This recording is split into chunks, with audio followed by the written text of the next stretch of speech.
I think I might have just found the worst movie that has ever been made. This movie is called Sumala. And before I get started, yes, there are spoiler warnings. I don't know why you would want to watch this movie anyways. It's nearly 2 hours. You could spend your 2 hours doing something better, bro. I think scrolling on TikTok for 2 hours is more productive than watching this movie. But I mean, it's low-key kind of funny because of how bad it is. But anyways, this movie takes place somewhere in like Indonesia. And the whole movie's in Indonesian. It's not even in English. It's subtitles the whole entire time. But anyways, it takes place in Semeyang, Indonesia. And there was a couple. I'm not even gonna lie to you. I forgot their names, bro. But the husband was some sort of leader in the village. So he was royalty, I guess you could say. And because of that, he wanted an heir to his throne. And the couple, they couldn't have a kid, so he told the lady, he was like, hey, if we can't have a kid, I'm gonna marry somebody else. First of all, L husband, bro, that's like a red flag immediately. If I was that girl, I would have immediately left, bro. Anyways, how do we solve a problem like this? I don't know, maybe consult a doctor, talk to a physical therapist, maybe get like a surrogate.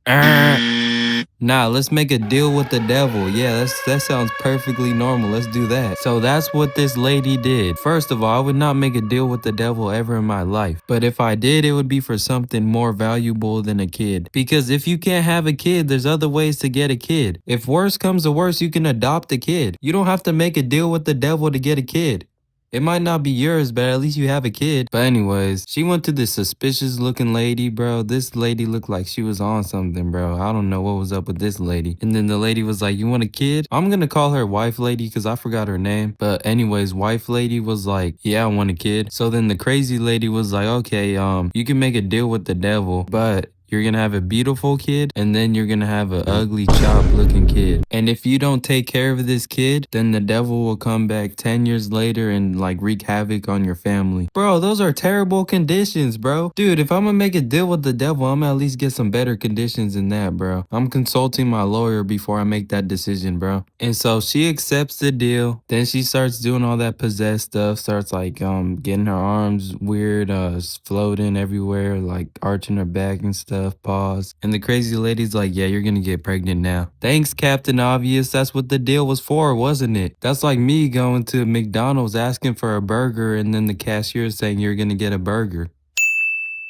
Like, yeah, bro, I did order a burger, so I'm hoping I get a burger. And then wife lady, she gets pregnant, and then they have the pregnancy. And then the husband, I'm gonna call him Leader Man, but Leader Man says something along the lines of, what is that thing? So I kid you not, he goes and gets a knife, and wife lady's like, what are you doing? What do you think he's doing? He's holding a knife. You think he's just holding it just because? Mind you, wife lady knew that if something bad happened to that baby, that they would all be cooked. And she put no effort into stopping him from doing what he was about to do. She didn't even say like, oh, I made a deal. If you do something bad to this baby, we're all cooked. I don't even remember if she said stop. But even if she did, I don't think that's gonna help. And so Leader Man just ends the baby right then and there, bro. His own kid. The baby wasn't even that chopped yet, bro. And mind you, the other baby was also a little bit crippled. So he kept the crippled one and got rid of the chopped one, bro. What are we doing? Like, how about we just keep both of them and find out what's gonna happen at least? But anyways, how are you gonna make a deal with the devil and not get a fully functional kid? Yo, if that happens to me, I'm getting a refund immediately, bro. I'm refunding my kid, bro. I just put my life in danger for a non-functional kid. Oh yeah, I forgot to mention that the crazy lady also said that the kid was gonna be bad. But that doesn't even matter because they already murked the kid before he even got a chance to live. My fault, she, because they were both she's or hers, or girls, or however you want to say it. So we just got so much unnecessary lore because they didn't even give the kid a chance. But anyways, then they do a time skip. So we don't even see this kid grow up really. And first thing we see, the kid is now trying to walk. I think she's like 3 years old at this point. And you could obviously tell she's a little bit crippled. And the village people seeing her not know how to walk are like, all the other kids are walking. What's wrong with this one? I think she might be crippled. Might? You think? Dude, I think that grass is green. Why are we stating the obvious? But I don't know if this was when she was 3 years old or when she was a little bit older. But then they show a scene where then she like hits down a bike. I don't know if it was on accident or on purpose. So they discipline her.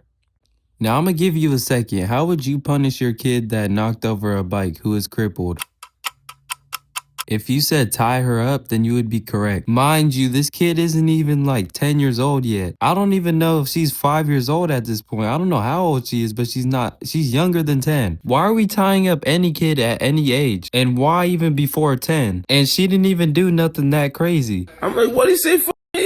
Like if she burned down the whole house, okay, maybe. But she knocked over a bike. And then it just shows how badly they treat this little daughter. Like one time she was playing piano in the nighttime, and leader man gets the bright idea that it's too late for her to play piano. So he just Will Smith smacks her, bro, for playing piano too late. Somebody come get bro, cause like, dude, this dude needs to chill, bro. He does not deserve to be a parent. And then he tells wife lady, watch your daughter. Like, bro, last time I checked, that's both of your guys' daughter. What do you mean, watch your daughter? And I mean, she was a little bit of a bad kid, but like nothing too crazy. Oh, and then I forgot to mention that they had like a lady watching her who was actually nice to her the whole entire time and wasn't crashing out on her. And then these kids one day, they're like, oh yeah, that's a Sumala, because that's the other girl's name, the one that they kept alive. And they're like, she's crazy.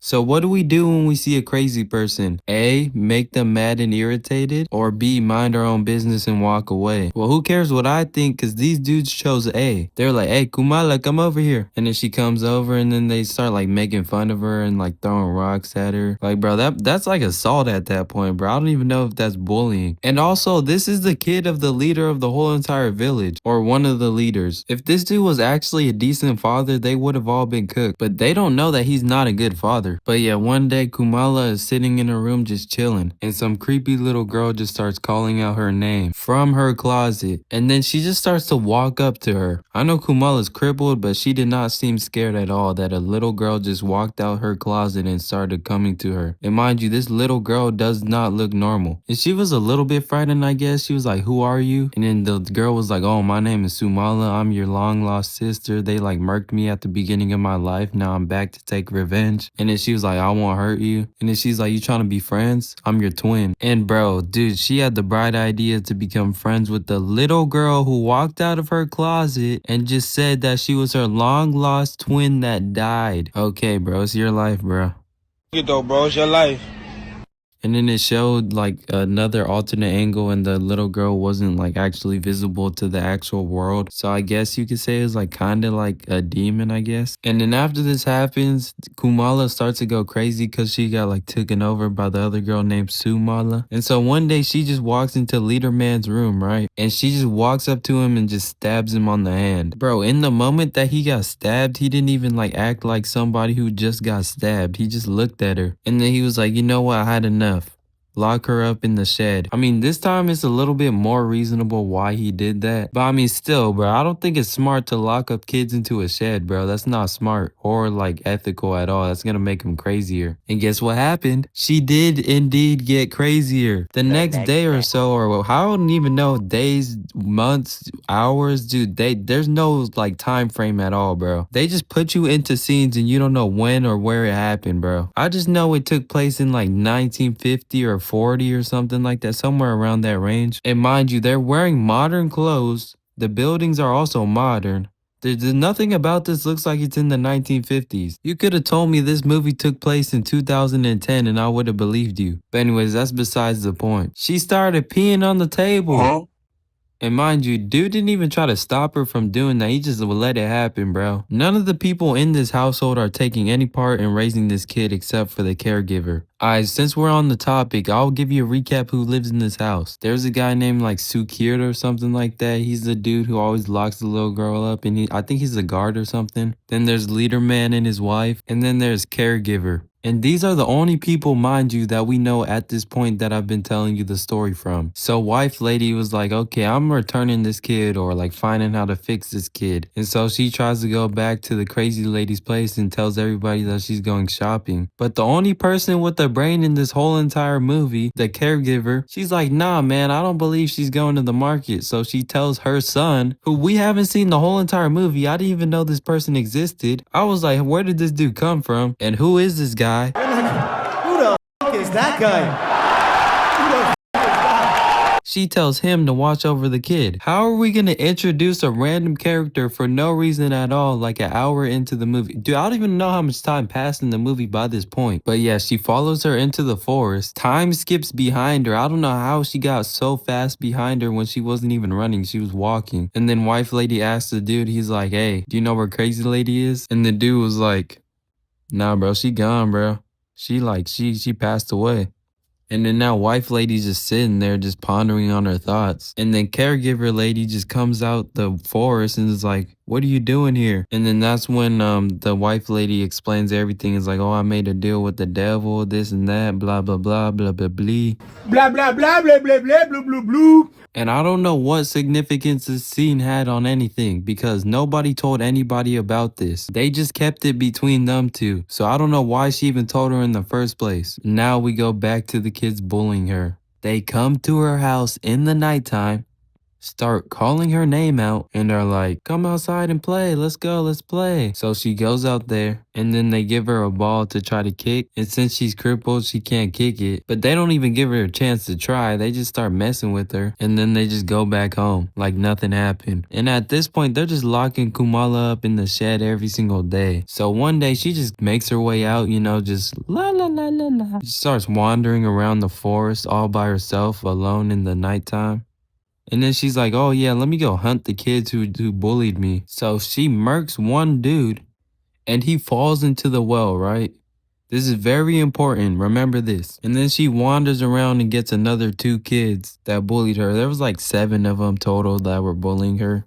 And so all the parents are like, bro, all our kids are missing. Let's go look for them. And so all the kids in the village who are bullying her, instead of looking for their friends, they're just sitting there in the room just being like, dude, I wonder what happened to them. You think they're pulling a prank on us? And then the other ones are like, what if they got eaten by an animal or something? Like, what if, bro? Either way, why are you guys not looking for your own friends, bro? But anyways, Kumala goes and finds these 4 dudes just chilling in one room all together. And at this point, she's holding a knife in her hand. And so they see her standing at the doorway with the knife in hand. And so in their brains, if they have one, they're like, oh yeah, this is the perfect time to go mess with her. So they start chasing her.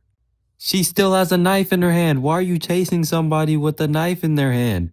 And then they get the ball from before that they told her to kick. And so they roll it over to her and tell her to kick it again. And then they're like, ah ha ha ha, she's crippled, she can't kick it. And then she kicks it and hits him in the nuts. And this kid has the nerve to get mad. You have been bullying this girl nonstop for like a weeks on end now, bro. I don't know, it might have been years. I don't know how long it's been, bro. The time frame in this whole entire movie is off. And now she's finally standing up for herself and you're the one getting mad? And also, why are we not questioning why the crippled girl could suddenly kick the ball when she couldn't before? And she's holding a knife. And your 3 friends are missing. Oh yeah, I forgot to mention, it's been 3 days that these kids been missing for. And so one of the kids actually uses his brain and is like, what is she holding? It was a knife. Again, she was holding a knife. This whole entire time she had it in her hand. She wasn't even hiding it. And so, dude, I don't know what type of brain process functioning these dudes have, but the leader of the whole entire bullying group, he just goes and he starts like attacking her. She still has a knife, right? And then I think she like hits him like with the knife. And then they start attacking her, and then I don't even know what happened because it was like so much going on. But yeah, she ended up getting all 4 of them. They're all done for. And the people finally found one of the kids inside of the well. So you mean to tell me that for 3 days nobody went in the well to get water? Dude, talk about dehydration, bro. You guys don't get water for 3 days? Not one single person in the whole entire village went to get water. And then they found the other 2 kids in the forest. So now the whole mob is just angry and they're like, who did this? Who did this? Then they found a doll that belonged to Kumala and they see that and they're like, oh yeah, it's her dad who did it. Why would a dad be going around murking kids and doing it with his own daughter's toy and just leaving it at the crime scene? I mean, I guess, bro. So they go to his palace and they're like, hey bro, stop murking our kids. And mind you, it's like 50 dudes to like the 4 people who live in the household. And he just straight up tells them, he's like, nah bro, I didn't do it. And they're like, oh, then it's your daughter because we found her toy here. And he was like, nah bro, it couldn't be her. She would never do such a thing. What? Mind you, he locks her up in the shed every single day. She peed on the dinner table and she stabbed him. But then again, she would never do something like that, right? So then the 50v4, angry mob, by the way, they're like, you know what, you're right, bro. She would never. So they just go away. They don't even question it. They're like, nah, bro, you got it. And then Leader Man tells his wife, he's like, there's no way she could have done that, right? Because we lock her in the shed every single day. So they go in the shed and look for like ways she could have gotten out. And there's just bags covering a human-sized hole that she easily gotten out of every single day to do that stuff that she did. And then I think this is where like wife lady tells him that she made the deal or something. I low-key forgot when she told him because like so much was, dude, this movie was all over the place. I'm still confused. I'm still stuttering to this day. Movie had me befuddled, bro. But yeah, then they go find the other 4 bodies and they're like, dang, bro, it really is her. Cause when Leader Man found out that she got out of the terrible setup that they had her locked in, he finally believed that she was the one who could be able to do that. Oh wait, no, he actually didn't tell the whole village and he told this one old man. And this old man was like the spiritual dude, bro. I don't know, like he was him, I guess. And then this dude is like able to see the past with like some orb thingy, or I don't know how he's able to see the past, but he can see the past. And he tells him, he's like, hey, your wife made a deal with the devil. She had this whole plan where like one was gonna be beautiful, one was whatever. He told him the contract. And he was like, oh yeah, so you guys were supposed to keep this child safe for 10 years. I wish I could show you the face that he made when he found out that the Leader Man murked the daughter before she even was like able to form words. He was like, bro, what did you do? He was probably thinking in his head, he was like, you guys were supposed to go 10 years. You guys couldn't even make it to 10 minutes. Dude, I would have just left the village at that point. We're all cooked. You got it, bro. But the old man's better than me. He told him how to fix it all. He said, you gotta get her with this knife, this special knife that's only for demons. And then so he makes the journey back to his house. But while he was doing that, back at home, the guard hears Sumala whispering his name. So he goes outside and he sees her laying on the floor, or like just sitting on the floor. Mind you, he had her locked up in the shed this time with more reinforcements because the other ones weren't as good. I mean, from what I saw, they didn't look much better than the ones they had before, but I mean, she was still locked in the shed. And now she's no longer locked up in the shed. She's just sitting there crying. And then he goes up to her. I forgot what he said, but yeah, then she starts laughing and he's like, you weren't really crying. And then she tries to choke him out with like something, like a rope or something. And then he gets out of it. And somewhere in this whole encounter, she somehow found a way to get a knife. I don't know how exactly she got it. I forgot. But yeah, then he goes into the house, locks it behind him, goes to the back of the room where you enter from, and there's like other places he could go in the house, stares at the door while she's breaking in with the knife, lets her fully rip down the door. Then when she gets inside the house, then he starts running away. And then he gets up the stairs and just stops running. He just looks at her and scared, bro. Dude, I don't know if he gave up or what, but then he starts running again. Like, if we're gonna give up, just give up. Like, why are we like continuing to run if you're not going to give up fully? But yeah, he was like so indecisive. He didn't know what to do, and she got him, bro. Oh yeah, I forgot to mention before that Sumala told the caregiver lady to leave the house because she was nice to her the whole entire time. She might be the most educated person in the whole entire village because she did not ask any questions and just left. Well, I mean, she did ask like, who's going to take care of you? But then Sumala was like, just go, bro. And the caregiver was like, all right, bro, I got you. But yeah, anyways, wife lady walks into the house, sees the other guard dude not alive, hanging from the ceiling. So she continues to wander the house. She sees Kamala has gone mad and runs into the room upstairs and then puts a little thing over the door while Kamala breaks into the room. And she tries to open the window, but then she just gives up because she can't open it, bro. Like, dude, she had so much time to like find something to break the window or maybe like open it, try again. She just gave up, bro. Your life is on the line. You just give up. Yeah, I see how it is. We know what type of person you are. Like Terrence Crawford said, now we know your character. That's you. Now we know your character. And she just lets her own daughter like do her dirty, bro. And so she has an injured leg and an injured hand at this point. She should have fainted by now from all the blood loss. And she tells her, she's like, oh my goodness, I'm sorry I did all this. I'm sorry I treated you so bad. And then she tells Sumala, who has taken over Kamala, she's like, can I talk to Sumala? And then they just start talking and she's like, oh, I'm sorry. And then it tries to be like a wholesome movie, but it's not really like they did not make us care about that lady. So then she just goes back to dying, and then yeah, she's done for. And then Leader Man finally gets to the house house when everybody who was already there is now like no longer living. He just walks into the whole house, doesn't even clear any corners, like she's just not walking in there and just like slid on her whole entire household. And then he sees his wife is like gone, like from existence, like she's no longer with us. So he just covers her up like there's not someone dangerous in the house right now who just did that to her. And then he looks up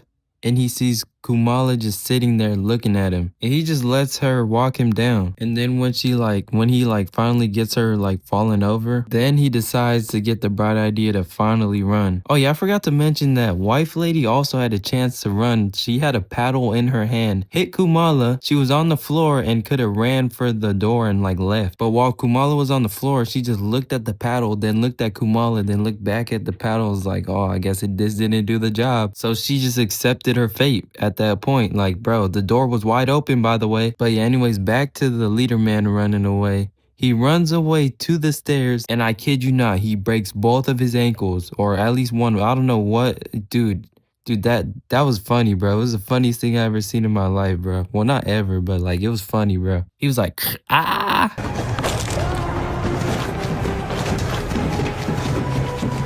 If you watch this movie, just skip to the end just to see that part, bro. That was funny. But yeah, then he runs into the village, alerts the whole village that she's the one who did it, and that now she's going after him. And so the villagers are like, oh, this is the perfect time to split up and look for her. I beg your pardon? Beg your pardon? I beg your pardon?